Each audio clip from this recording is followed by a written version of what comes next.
The future is going to be technology, whether it's biotech, materials technology, information technology, software, alternative energy technology.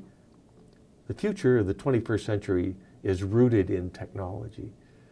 And we need to have a top-tier technology state, education-wise, entrepreneurial-wise, innovation-wise.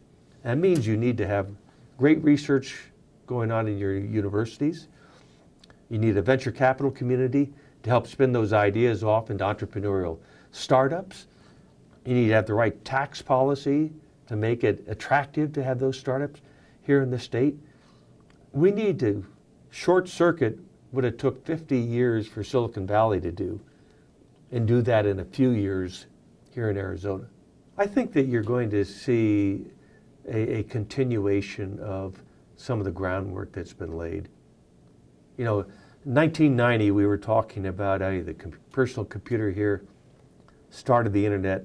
We had these wild forecasts about how many computers would be sold, how many people would be tuned into the internet. We thought they were just wild-ass projections, way too aggressive. You know, it turns out we were way too conservative because the actual numbers exceeded all of our expectations. You're going to continue to see that.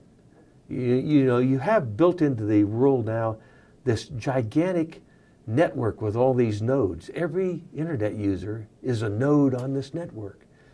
And the value and the strength of that network goes as a square of the number of nodes on it. And as we blow by 1 billion people on the internet, that network becomes more and more valuable, and it becomes more valuable because more and more people can interact in all sorts of ways you never imagined. Look at Facebook, look at eBay. The success of those entities are because of the number of nodes in the network. So there are an unlimited possibility of those type of applications. And we're seeing the continued miniaturization and proliferation of the technology because we make our integrated circuits smaller, more powerful, interconnected by wireless. They don't have to be wired connections. The bandwidth of the wireless connections continues to increase. Battery technology gets better. So you have this tremendous explosion of mobile capability.